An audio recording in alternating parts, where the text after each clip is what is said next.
Hello everyone, আসসালামু আলাইকুম। সবাইকে শুভ সকাল। আবারও চলে আসলাম নতুন আরও একটা ব্লগ ভিডিও নিয়ে। তো আশা করছি পুরো ব্লগ দেখবে, স্কিপ করবে না। ভালো লাগলে লাইক কমেন্ট শেয়ার করে চ্যানেলটাকে সাবস্ক্রাইব করে রাখবে, যাতে আবারও কোনো নতুন ব্লগ দিলে তোমরা দেখতে পারো সবার আগে। তো এখানে কিন্তু আমি সকালে রান্নাবান্না করে ছেলেকে স্কুলে পাঠিয়ে দিয়েছি খাইয়ে। আর সকাল সকাল আমরা দুইজন লেগে গেলাম কামে। আর এই যে দেখতে পারতেছো তোমাদের দাদাভাই, সে কিন্তু কাজটা করতে চাই নাই। তাকে কিন্তু আমি খুব বাইল দিয়ে দিয়ে কাজটা করিয়েছি বলতে পারো, অনেক বুঝিয়ে সুঝিয়ে কাজটা করিয়েছি। বলছি তো জাম ভর্তা করে খাওয়াবো, তারপরেই কিন্তু সে কাজটা করে দিয়েছে। সে কিন্তু ঘরের কোনো কাজই করতে চায় না, কেননা সে ছোটো থেকেই দোকান করে অভ্যেস। তো সে দোকানই করে, ঘরের এসব কাজ টাজ তার ভালো লাগে না, সে করতে চায় না। তারপরেও অনেক বুঝিয়ে সুঝিয়ে কাজটা করলাম, কেননা যেহেতু গরমকাল এখন। আর কয়দিন ধরে কিন্তু বৃষ্টি হয়ে আমাদের বাড়ির চারিদিক দিয়ে অনেক যেগুলো গাছ কোনো কামের না, অনেক গাছ জ্বালিয়ে গেছে, দুবরা গাছ। সেগুলো কিন্তু আজকে সব কেটে কুটে সাফা করব। আর আগে উঠোনগুলাই সাফা করতেছি, কেননা এখানে কিন্তু রোদ চলে আসবে। তার জন্য কিন্তু আগে সকালবেলা ঘরের কোনো কাজ কাম না করেই উঠানের কাজটা করে নিলাম। আর বাগানের কাজটা কিন্তু আজকে আর করা হলো না, তোমার দাদাভাই আর করবে না, খুব রাগ দেখাচ্ছিল। তারপরে কিন্তু আর করলাম না, উঠানের কাজটাই করলাম। তো উঠানটা সাফা করে ঝাড়ু টাড়ু দিয়ে চলে আসলাম এখানে। তো ওকে বলছিলাম যে আমার সাথে আমার উঠানটা সাফা করে দিলে জাম ভর্তা করে খাওয়াবো। তো এখন চলে আসলাম পাশের বাড়িতে জাম পেরে নেওয়ার জন্য। তো তোমাদের দাদাভাই গাছে উঠতে পারে না, তার জন্য অন্য আরেকজনকে গাছে উঠিয়ে জাম পেরে আনলাম। তো দেখো কতগুলো জাম এনেছি। আর গাছটা নতুন, দুইবার ধরে ফল হচ্ছে, গেছেবারও হচ্ছে আর এবারও হচ্ছে, দুইবার গাছে ফল হচ্ছে। তো অনেক সুন্দর সুন্দর জাম হয়েছে, অনেকগুলো জাম পেরে এনে ভর্তা করতেছি।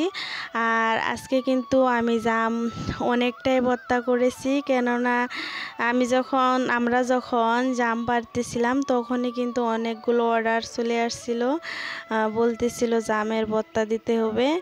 তো গরম দিন, সবাই কিন্তু গরমের মধ্যে একটু একটু দুপুরবেলা ভর্তা খেলে ভালো লাগে।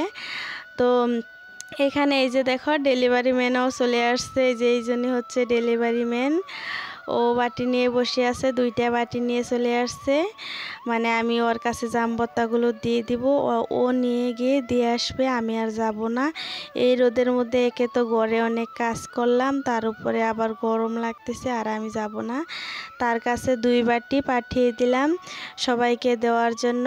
আর আমি আর তোমাদের দাদাভাই এখানে দুইজন বসে গেলাম। এখানে কিন্তু উপরে গাছ আছে আর গাছের তলে শ্যামা, সেখানে দুইজনে বসে জাম ভর্তা খাচ্ছিলাম। আর শরীরের মধ্যে যতটা দেখতে পারতেছ ততটা কিন্তু আমি পরবর্তীতে খাই নাই, আরও দিয়ে দিয়েছি ওদেরকে। তারপরে জাম ভর্তা খেয়ে এখন আমি হচ্ছে ঘরের কাজ করব। কিন্তু আমি তো সকালে তো ঘরের কাজই করি নাই, শুধুমাত্র রান্না করে ছেলেকে খাইয়ে স্কুলে পাঠিয়ে দিয়েছি, দিয়ে বাহিরের কাজ করছি, ঘরটাও ঝাড়ু দেই নাই। তো বাহিরের কাজগুলো কিন্তু রোদ উঠে পড়লে করা যায় না, তাই ঘরের কাজগুলো কিন্তু রোদ উঠে পড়লেও করা যায় ফ্যান চালু করে।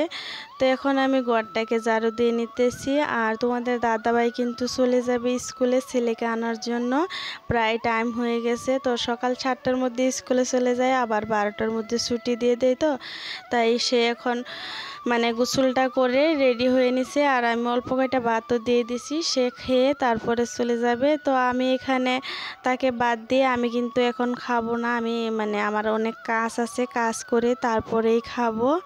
তো এখানে আমি বাসনগুলো বের করে নিতে আসলাম। আজকে অনেকগুলোই বাসন লেত্রা হয়ে গেছে, যেহেতু প্রতিদিন সকালে এই বাসন ধুই, কিন্তু আজকে আর ঘরের কিছু কামই করি নাই। তো সব বাসনগুলোই আমি এখানে সব বাসনগুলোই এই যে টসলাটা দেখতে পারতেছ, সেই টসলার মধ্যে করে ভরে নিয়ে যাব।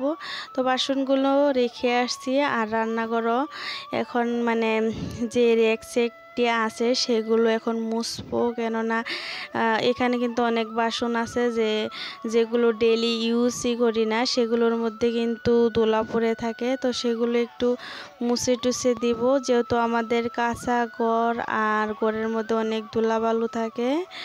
তো সেগুলো মুছে টুছে দিলাম। আর এই যে দেখো তোমাদের দাদাভাই কিন্তু চলে যাচ্ছে ছেলেকে আনার জন্য। তো আমি বাসনগুলো ধুয়ে নিব এখন। তো বাসনগুলো ধুইতেছি, আর দেখো কলে পারে কিন্তু অনেক রোদ চলে আসছে। আজকে অনেকটা দেরি হয়ে গেছে, তো তার জন্য অনেক রোদ চলে আসছে।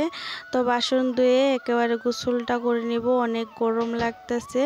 তো সকাল থেকে অনেক কাজ করেছি বাহিরের, মানে এই জন্য অনেক গরম লাগতেছে। তো বাসনগুলো এখানে রোদে দিয়ে দিব। বাসনগুলো মানে রোদে দিলে পানিটা ঝরে যায়, তারপরে কিন্তু ঘরে রেখে দিলে ঘরটা মানে যেখানে রাখি সেখানে আর ভিজে না। তো বাসনগুলো এখানে রোদে দিয়ে তারপরে আমি এই যে দেখো ছেলেও কিন্তু চলে আসছে স্কুল থেকে। তো ছেলেকে নিয়ে বলছিলাম ভাত খেতে, কিন্তু সে খাবে না, আমিই খাবো। তো আজকের ভিডিওটা আর বেশি লম্বা করব না, এটুকুই থাকবে। কেমন লাগছে কমেন্টে বলবে। আর আজকের মতো বিদায় নিচ্ছি, আবারও দেখা হবে নেক্সট ব্লগে। আল্লাহ হাফিজ।